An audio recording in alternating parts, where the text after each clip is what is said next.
Welcome viewers, कैसे हैं आप सब। आज हम लोग नॉवल का नेक्स्ट पार्ट लेके आए हैं, तो चलिए शुरू करते हैं नॉवल का नेक्स्ट पार्ट। दादी, आप जानती हैं मुझे डर लगता है। उसने ऊंचे लंबे बकरे को देखते हुए मिनमिनाते हुए कटोरी थामी। अरे कुछ नहीं हो, कहता वो बेजुबान।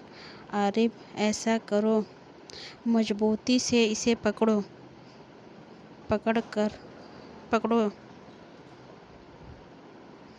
इस बात में सर हिलाते हुए उसने आगे जाकर इसको सींगों से पकड़कर करीब लाया। गुड्डू भी अलग से रस्सी थामे हुए खड़ा था। लिखूं क्या? आप ही पाकिस्तान जिंदाबाद लिखें और चांद सितारे भी बना दे, गुड्डू ने खुशी से कहा। चुप कर मोटे, ईद मुबारक लिखो। ईद है तो? आरिफ ने गुड्डू को आंख दिखाने के बाद सास को कहा, जो डरते हुए अंदाज में इसके पास झुकती हाथ से मेहंदी लगा रही थी। अचानक इसके हिलने पर वो चीख मार कर पीछे हटी। अरे डरपोक, इधर लाओ मेहंदी।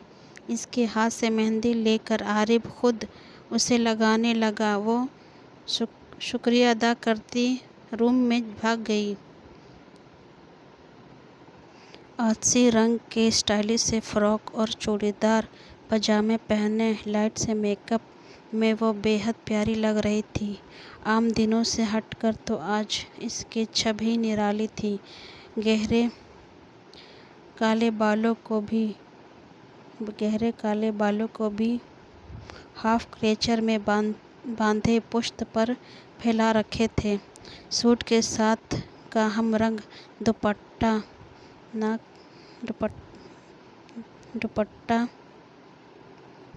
नाक पर लपेटे अफगानी पुलाव और बादामी कोरमा बना रही थी। कुर्बानी के गोश्त की महक से इसे का जी मतलाने लगता था। पहले तो वो कभी बकरा ईद के दिन गोश्त को हाथ लगाना तो दूर की बात, उसके करीब भी नहीं भटकती थी, लेकिन अब तो मजबूरी थी। ईद की नमाज पढ़ते ही आरिफ कसाई को लिए आया था। फिर कुर्बानी और गोश्त की तकसीम के बाद भी हुई। कलेजी का नाश्ता करके रात को दोस्तों के साथ बारबेक्यू की तैयारी के लिए बहुत सारे गोश्त की बोटियों पर मसाला लगाकर फ्रिज में रखने के बाद वो लंबी ताने सो रहा था। सिर्फ वो ही नहीं, उमर और गुड्डू का भी यही हाल था। पुलाव को दम लगाने के साथ सलाद और रायता बनाने के बाद अच्छी तरह से चेहरा धोकर टिश्यू से साफ करती वो अपने रूम में आई थी। घड़ी में टाइम देखा तो दोपहर के 2:30 बज रहे थे। कपड़े चेंज करके वो नमाज पढ़ने खड़ी हो गई थी। आप ही उठे। उसे सोए हुए न जाने कितनी देर गुजरी थी कि जब गुड्डू के जगाने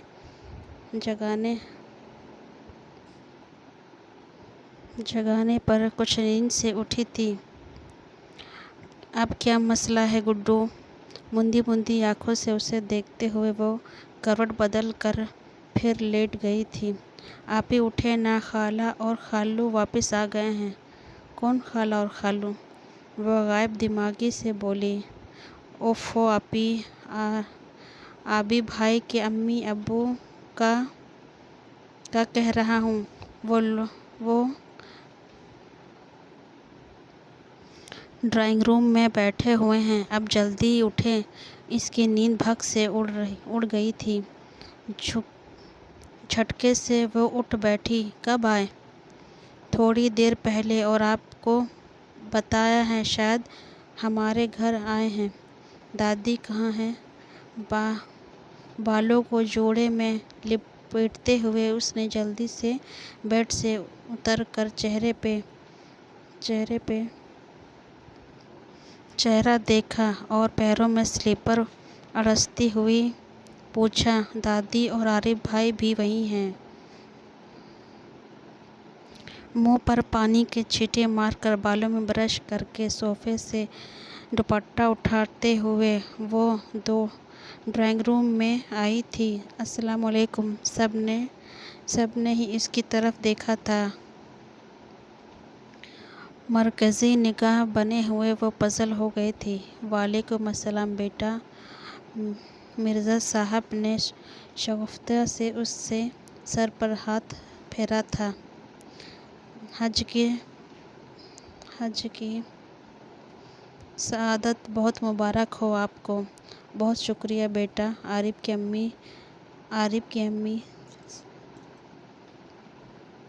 अम्मी ने उसे प्यार से अपने बराबर में बिठाया था।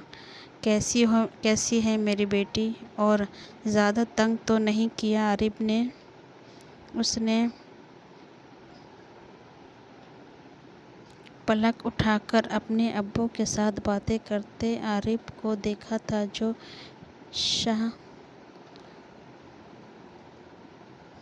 शलवार कमीज़ में मलबूस था, जो इसके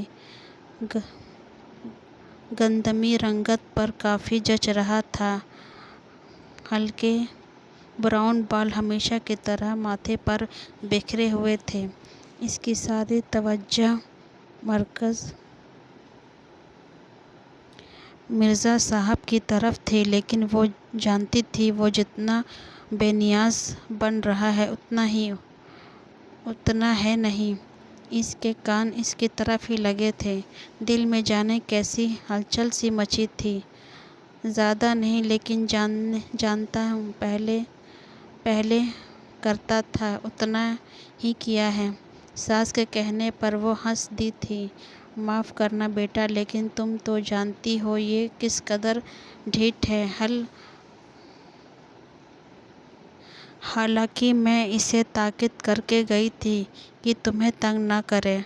कोई बात नहीं आंटी। इसके नरमी से कहने पर मिसेस मारा ने इसे साथ लगाकर मोहब्बत से इसकी पेशानी चूमी थी।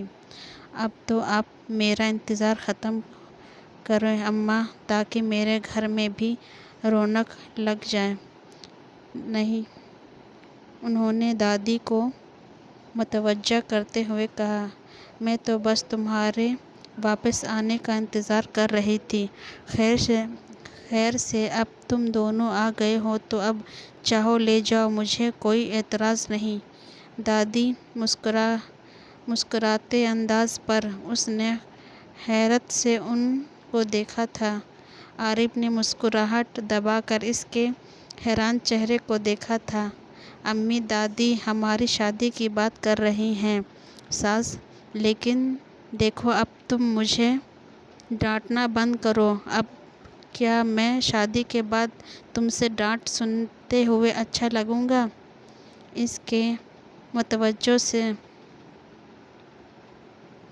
इसके मासूमियत से आंखें पटपटाकर कहने पर सब ही हंसने लगे थे। वो तो सटपटा गई थी। सबके सामने वो कितनी बेशर्मी से बोल गया था, ठीक से घूर भी नहीं सकी थी। खुश हो? क्यों? मेरी कोई लॉटरी निकल आई है जो मैं खुश होना चाहिए? तड़ से जवाब आया, बंदा कोई लॉटरी से कम तो नहीं। कॉलर खड़े करते हुए उसने गर्दन तान कर कहा, खुशी का तो पता नहीं, लेकिन मुतमईन ज़रूर हूँ। और वो क्यों? क्योंकि मुझे कहाँ दूर जाना जाना पड़ेगा। अगर कहीं और मेरी शादी होती तो मुझे दादी और गुड्डू की फ़िक्र होती। मतलब मुझसे शादी सिर्फ दादी और गुड्डू की वजह से कर रही हो? उसने फ़ौरन मुंह फेर लिया। सिर्फ उनकी वजह से नहीं, तो फिर ये कि इसमें मेरी मर्ज़ी भी शामिल है। हैं? वो जी भर के हैरान हुआ। उसका बाजू पकड़कर ज़रा अपनी तरफ किया। फिर से कहना एक बार, सॉरी, मैं अपनी बात दोहराने की आदी नहीं। क्या शान बेनियाज़ी थी इसके घूरने पर। वो खिलखिला के हंसी थी। नाराज़गी भूले हुए उसकी हंसी के शहर में खो सा गया था। चाँद की रोशनी सीधी इसके चेहरे पर पड़ रही थी।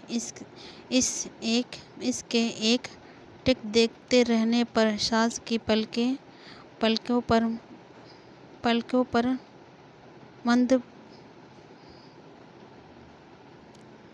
पर मनोबोझ आकर गिरा था। इसकी नज़रें झुक गई थी। इतनी खूबसूरत आज से पहले तो तुम कभी नहीं लगी थी।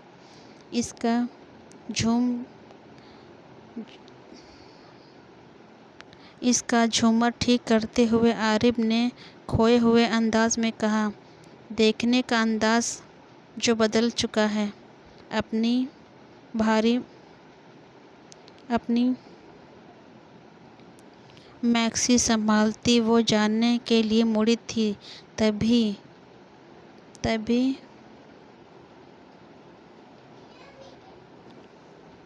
ऊपर आते उमर ने उन दोनों को घूर कर देखा। नीचे मेहमान वेट कर रहे हैं और दूल्हा दुल्हन मिल जाए तो निकाह की रस्म अदा की जाए, लेकिन इनको तो जी फ्लर्ट करने से फुर्सत नहीं। तो पागल हो गया है उमर, इससे फ्लर्ट करूँगा मैं? वो जो सीढ़ियों के जानिब मुड़ी थी, आरिफ के सदमे से कहने पर चौंक कर मुड़ी। क्या कहा तुमने? इसका अंदाज बहुत ही बदल गया था। मुबारक, मजाक कर रहा हूँ यार, अब फिर से ना डांटने लग जाना मुझे।